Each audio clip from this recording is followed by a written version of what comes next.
Célébration ce 24 octobre de la Journée mondiale de lutte contre la polio. Cette maladie très contagieuse touche en général les enfants âgés de 0 à 14 ans. La poliomyélite, c'est une maladie invalidante qui peut toucher tous les membres d'un individu.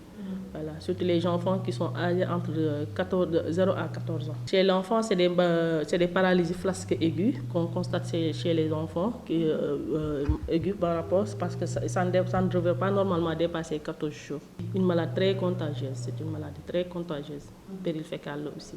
Depuis quelques années, une régression de la maladie a été notée à Ziguinchor grâce à la vaccination. À Ziguinchor, ça fait beaucoup d'années qu'on n'a pas eu à avoir des cas de poliomyélite, mais malgré tout cela, on continue de faire la surveillance au niveau des postes de santé, au niveau de la communauté aussi, et on continue aussi de vacciner les enfants. On fait la surveillance environnementale et en même temps la surveillance des maladies aussi chez les enfants.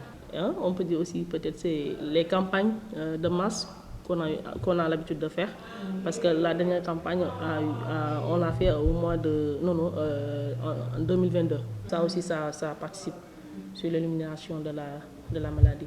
Pour barrer la route à cette maladie, le point focal PEV surveillance du district sanitaire de Ziguinchor insiste sur le respect du calendrier vaccinal.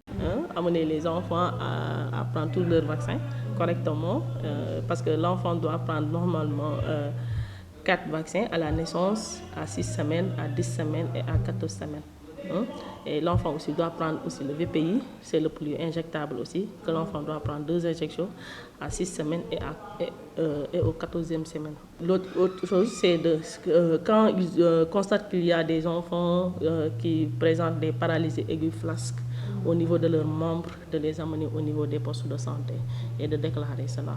Ça nous permettra aussi de détecter si c'est un cas de polio ou pas. Malgré les efforts consentis par l'État du Sénégal, la polio est toujours là, d'où l'urgence pour les autorités sanitaires d'accentuer la lutte pour éliminer cette maladie, mais aussi de sensibiliser davantage la population.